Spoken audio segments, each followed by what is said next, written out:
అనుకోవచ్చు అంటారా?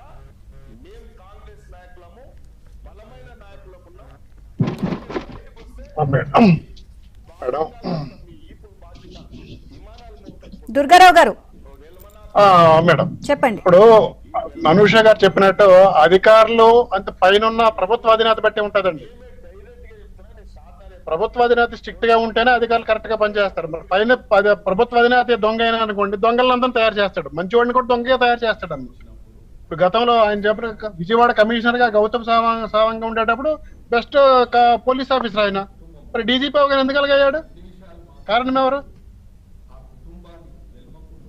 అంటే వీళ్ళు ముఖ్యమంత్రి గారి అండ్ మిగతా మంత్రుల యొక్క తర్ఫీదు అనమాట. నాకు అనుకూలంగా నీ ఉండాలి, లేకపోతే బెదిరింపులు, లేకపోతే ఇంకొక మభ్య పెట్టడం అలా చేసేవారు. ప్రభుత్వం అనేది స్ట్రిక్ట్ గా ఉంటే ఏం జరగవండి. కాబట్టి ఎవరైతే మీరు అనుమాన పడుతున్నారో అశోకవర్ధన్ గారిని, దానికి తప్పనిసరిగా మర్దన జరుగుతుంది.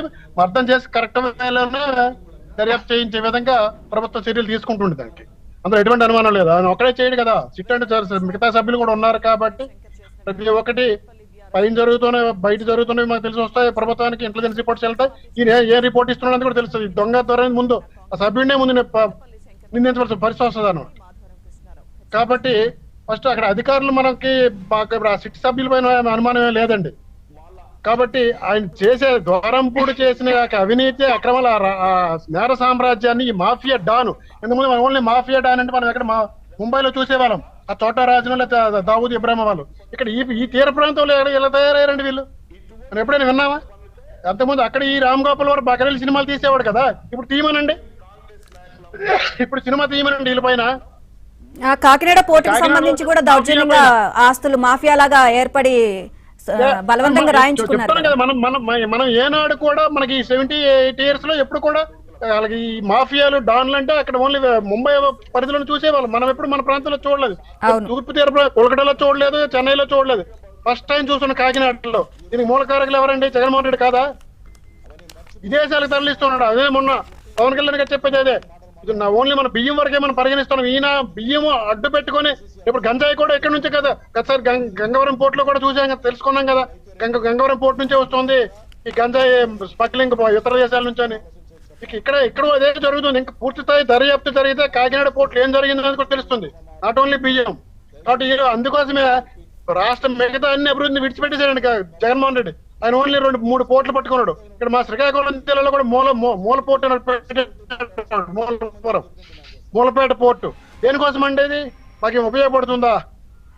ఆయన స్మగ్లింగ్ గురించి బయట చేయించుకోవడానికి ఆయన మాఫియా కోసం పెట్టుకున్న పోర్టులు అక్కడ కృష్ణపట్నం కానివి త్వరితగతిన ఓన్లీ వాటిపైన ఫోకస్ చేశాడు. ఈ మధ్య చూసాం ఆయనకి ఎవరైతే 1750 కోట్లు ఎంత ఇచ్చారనేది ఆయనకి అమ్మాడు అక్కడ గంగవరం పోర్టు. ఇక్కడ అరవిందో వాళ్ళకి అమ్మాడు. అరవింద్ ఎవరండి? అరవిందో పార్వ ఎవరో మనకు తెలియదా? వీళ్ళందరూ ఎవరు?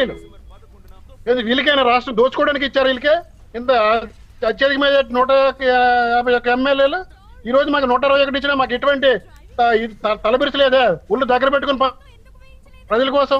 కానీ ఆయనకి అది లేదు కదా. నాకు 150 ఇచ్చారు, ఇంక నాకు ఎవరు తిరగలేదు, ఏం చేసినా చెల్లుతుంది, ఏ ఆస్తులను కబ్జా చేసినా పర్లేదు. నిన్న చూస్తే విశాఖపట్నంలో చూసారు కదా, నిన్న మొన్న పేపర్లో వచ్చింది. పెద్ద పెద్ద ఏ భవంతులు ఉంటే లాక్కోవడమే, గన్న పెట్టడం. జగన్ అంటే గన్ అనమాట.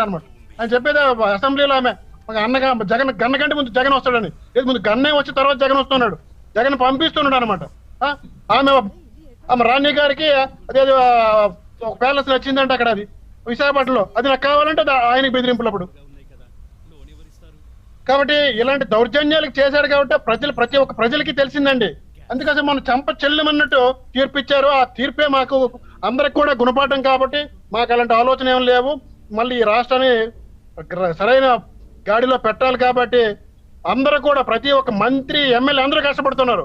ఈరోజు నాదెండ్ల మనోహర్ గారు చూడండి, 6 మాసాల క్రితమే వెళ్ళి ముందు సీజ్ చేశారు. జూన్ ఆయన ఛార్జ్ తీసుకుని వెంటనే గొడవలో సీజ్ చేశారు పీడిఎస్ బియ్యాన్ని. ఇది సీజ్ చేసిన బియ్యాన్ని ఇవ్వాలి మళ్ళా ఆయన తరలించేశాడు షిప్ లోకి.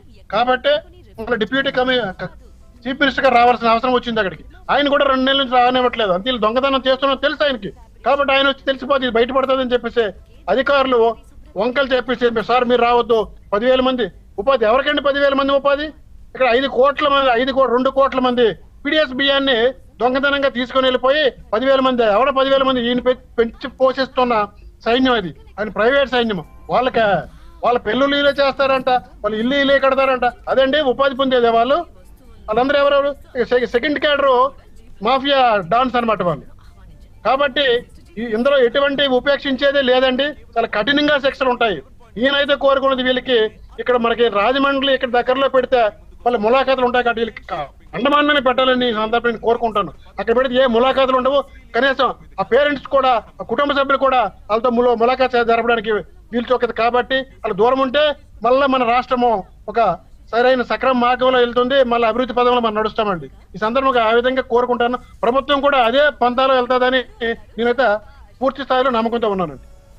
రైట్. దుర్గా కుమార్ గారు, ఫైనల్ గా ఇప్పుడు ఈ అశోక్ వర్ధన్ రెడ్డికి సంబంధించి అటు అనుష గారు అలాగే దుర్గారావు గారు ఇద్దరు కూడా వారి అభిప్రాయాన్ని తెలియజేశారు. మీరేమంటారు ఫైనల్?